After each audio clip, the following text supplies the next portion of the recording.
Novo livro do Apocalipse ou da Revelação. Capítulo 51. Título: O rei Dom Carlos, hoje travestido de cavaco. 1. Faz hoje, 1 de fevereiro de 2008, 100 anos, que os então defensores da República mataram o rei. Mas a República, com que todos eles sonhavam, só viria a ser proclamada e implantada no nosso país uns 20 meses depois. A efeméride histórica traz-me à memória um velho provérbio carregado de sabedoria e que diz: quem com ferros mata, com ferros morre. Um provérbio que o próprio Jesus, na hora em que foi preso pelos guardas do Templo de Jerusalém, coligados aos soldados do Império Romano, já terá feito o seu, obviamente, numa versão adaptada à sua própria circunstância.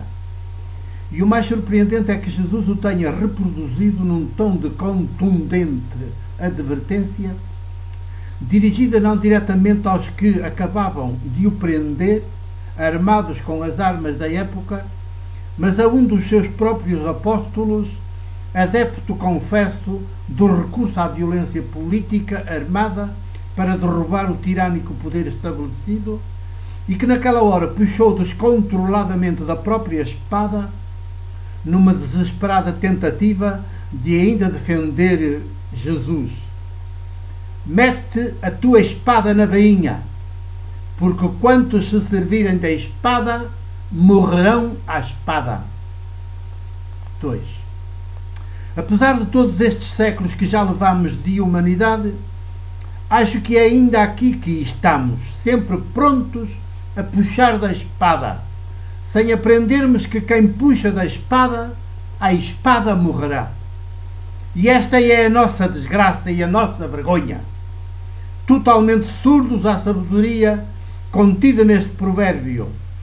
Somos um mundo armado até aos dentes, e que faz da violência armada, sobretudo a institucionalizada, o seu pão de cada dia, com milhares, milhões de mortos todos os dias, em nome da revolução, da defesa da democracia, da fé, da civilização, do progresso, do desenvolvimento, do lucro. 3. Ainda somos estupidamente violentos, estupidamente poder e poder armado, quando deveríamos ser sabiamente afetivos, sabiamente ternura, amor desarmado. Porque só o afeto e a ternura e o amor praticados salvarão o mundo, tornarão humanos os seres humanos e o próprio universo que nos compete gerir, como quem cuida dele, nunca como quem o domina e destrói.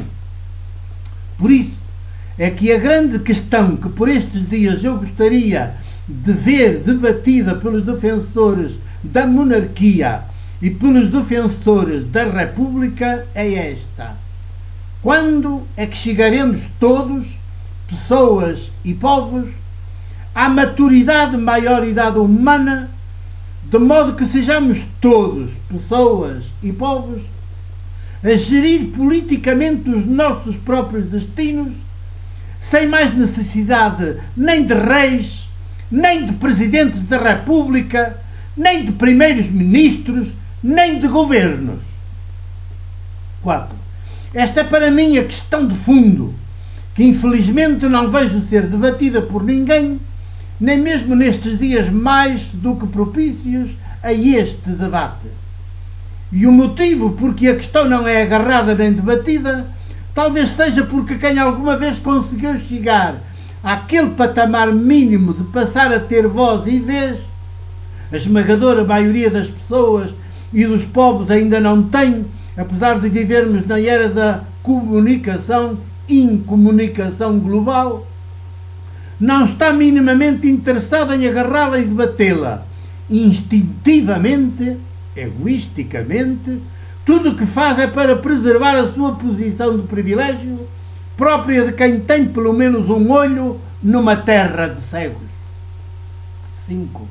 Muito raramente, alguém que já vê passa a trabalhar maioticamente com os demais, como parteira dos demais, para que também todos eles cresçam por dentro e cheguem a ver, o mesmo é dizer, a ter voz e vez, não apenas voto de tempos a tempos, e voto ainda por cima, quase sempre manipulado por técnicas e métodos que sabemos quanto têm de demoníaco, de perverso, de inumano.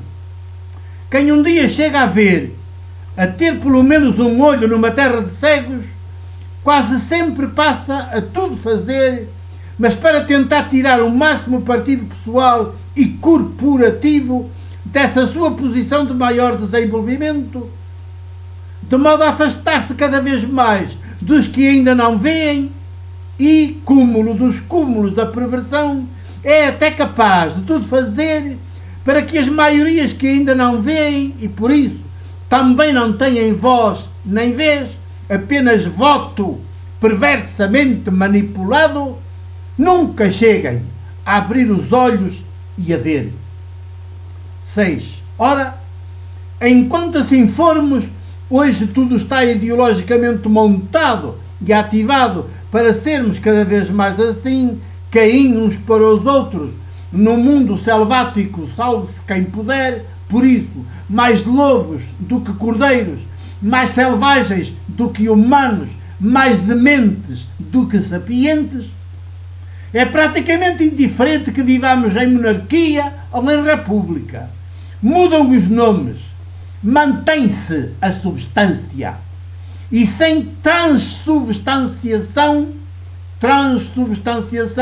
é o que Jesus sempre faz com aqueles 2 ou 3 que se reúnem em seu nome, não há revolução, não há nova criação, não há novo começo, apenas mais do mesmo, evolução na continuidade, sobre novas designações, sobre novos nomes, sobre novos rótulos. 7. As populações enganadas saem para a rua a festejar a mudança, mas dias ou semanas depois constatam com amargura que apenas mudaram de tiranos, de donos, de tutores, de chefes. Alguns dos novos chefes carregam mais na tirania, outros mais na benfeitoria, mas tiranos todos.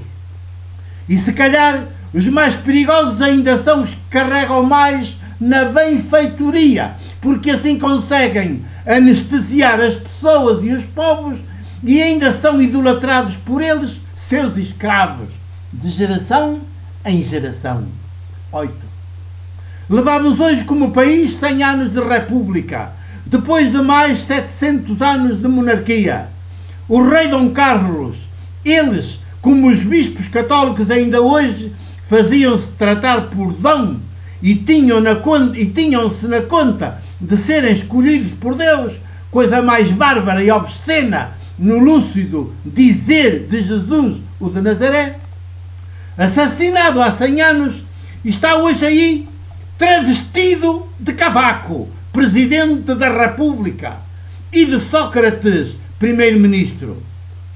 Qual deles o mais politicamente estéril, inábil, incompetente, inculto, subdesenvolvido?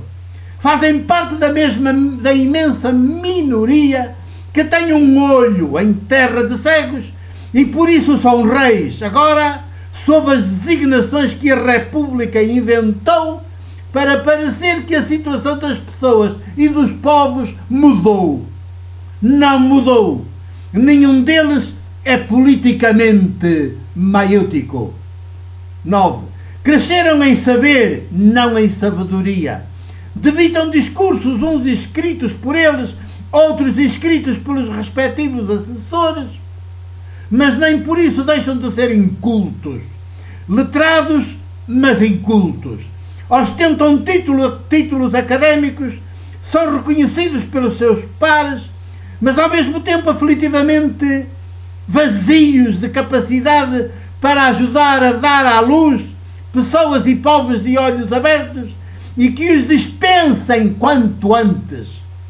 têm-se na conta de importantes, de insubstituíveis, a parte mais substantiva da solução dos problemas, quando na verdade são a parte mais substantiva dos problemas. Existem para impedir as pessoas e os povos de serem pessoas e povos desenvolvidos e em estado de maioridade. 10. Eles sabem que quando as pessoas e os povos alcançarem o estado de maioridade, serão, nesse mesmo dia, definitivamente dispensados. E isso é o que eles não querem, nem aquilo que os pôs naqueles lugares e naquelas funções quer, pois só pode medrar e dominar o mundo se as pessoas e os povos não crescerem em sabedoria e em graça. Parecem senhores e fazem-se tratar como tais, mas são os principais rostos e os principais agentes do perverso que trabalha dia e noite para impedir que os seres humanos cresçam em sabedoria e em graça. Vejam como tudo o que dizem e fazem é para manter o status quo. As suas palavras e os seus atos não têm espírito criador, não têm sopro maiêutico jesuânico. Por isso, não transubstanciam a realidade. São agentes do perverso, da demência, da incultura, que é o poder que impede os povos de crescer e de chegarem à autogestão num tipo de sociedade e de mundo finalmente humano, solidário, sororal, fraterno, porque livre e responsável. 11. Mudar a água em vinho, a lei em liberdade, o poder em ternura, o pão e o vinho em vidas entregues e gratuitamente partilhadas, é específico de Jesus, o de Nazaré, e de quem mais se deixar habitar, possuir, conduzir pelo seu espírito ou sopro, não pelo espírito ou sopro do poder e do dinheiro. Por isso é que Jesus é o Rei que nos faltava. Rei crucificado, não crucificador, como todo poder é, por mais democrático que se diga.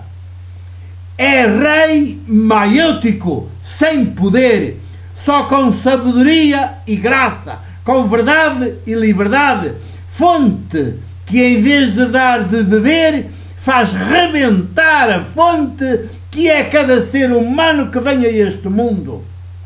Nascemos e viemos ao mundo não para sermos governados por reis ou presidentes da República, mas para sermos reis maiêuticos uns dos outros, uns com os outros. 12. Com Jesus.